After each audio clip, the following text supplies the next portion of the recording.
Hey everybody, this is Roxanne, or as you may know me as Guttypumpkin.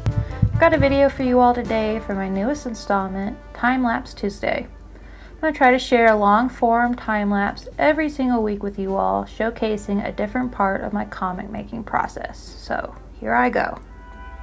I shared this image with the world a few weeks ago, and I've been envisioning it as the cover for the Book of Joe, the first of 3 collections of 6 33-page issues of my graphic novel.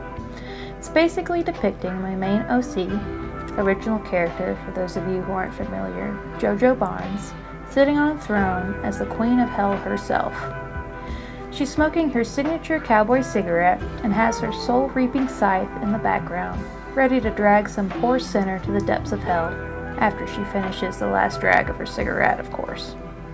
I actually drew this image probably about 2 years ago. I was working full-time retail and spending just about every lunch break I had creating concept art and character sheets for MUCK. Miraculously, I managed to not completely ruin it, as it went from my backpack to a myriad of different living spaces during what I'm calling my transitional phase. I have a lot more stability in my life now, thanks to all the support my family and friends have given me while I'm mending, and I'm actually able to devote the time and energy to this project that it deserves.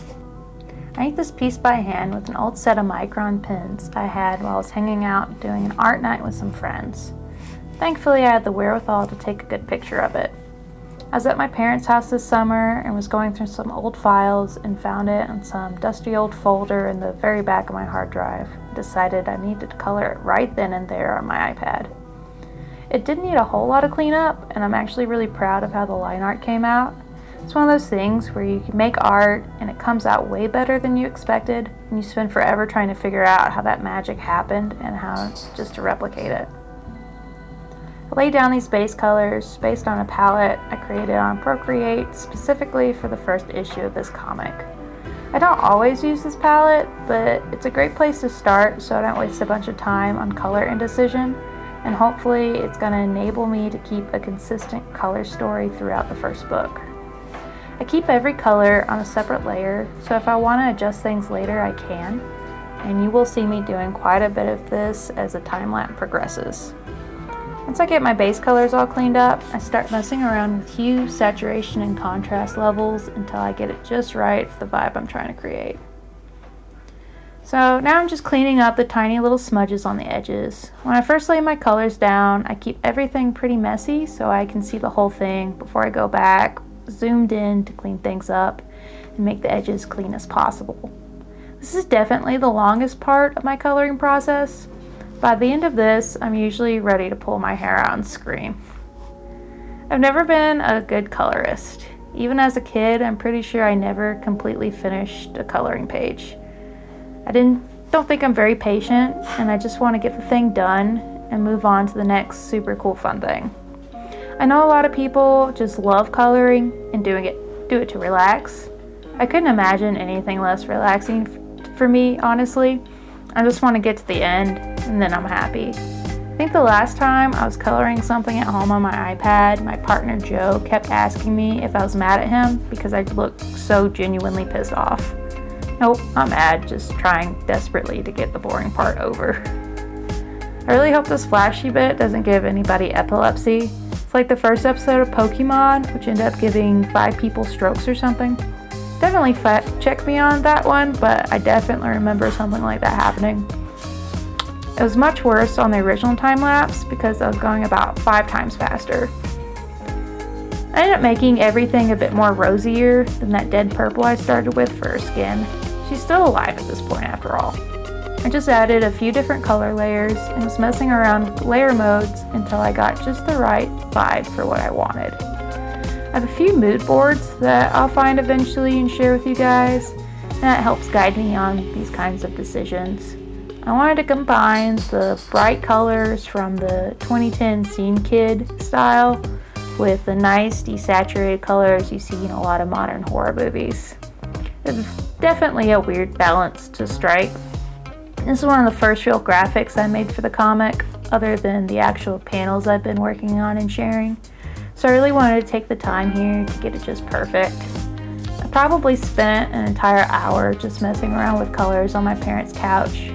I can mess with colors all dang day if you let me. I made the background a basic gradient and slapped a texture on top to create a little drama. I have a big folder of cool splotchy textures I found, and I use that as a trick for most every digital art piece I create to help make it look a bit more like my traditional art. I want it to look like I painted it watercolor paper. Put another gold texture on the chair to make it look a bit more metallic, and once I get in there with the shadows, you can see it really starts to come together. I didn't do too much for the shadows on this one, I just wanted a little bit to chisel out her chin. At this point in the series, she's pretty skeletal. One of the things Jojo struggles with in my comic is bulimia. She eats the organic forms left behind from her victims after she reaps them, which is one of the caveats to her demonic form, insatiable hunger. Later, she purges most of the viscera and guts out, and she becomes human again because her body just can't hold it all in. This is something I've struggled with in my life too. Binging and purging, not eating too much raw human man meat, obviously. And I really wanted to explore eating disorders through horror, not only as a way to process my own trauma, but maybe help bring some sort of catharsis to others who have dealt with disordered eating too. Jojo is a pretty complicated gal. I'm really excited for y'all to get to know her and witness her character arc as she grows and learns better ways to cope with her bizarre life situation. Now I got this acid wash gradient on her ball gown, I have a much clearer direction on where to go with colors. I think this is the point where it finally starts to look finished. I'm just adding some more details now.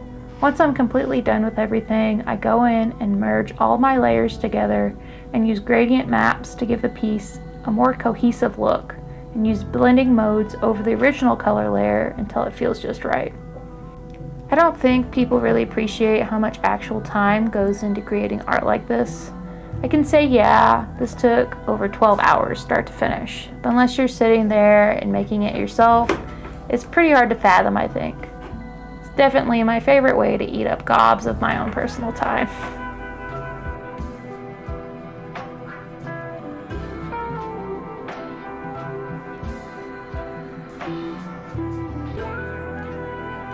You can see I tried to add some hand-drawn stars here and gave up. I think we're on hour 4 of this coloring scheme at this point. I'm probably completely delirious. I get so hyper-focused on whatever I'm doing, I forget to take breaks and come up for air sometimes. I'll probably go back and put the actual logo in the front here, but this little placeholder is a font I made myself based on my handwriting. It's called Whatever. I got a template off the internet where you draw each letter in a box and you feed it into the website and it spits out a nifty little font for you. So far, I've been using it on my panels and it looks pretty good, much more legible than my actual handwriting. I know I'm going to go back and fix some panels where I kept my handwritten version just because it looks sloppy to me now.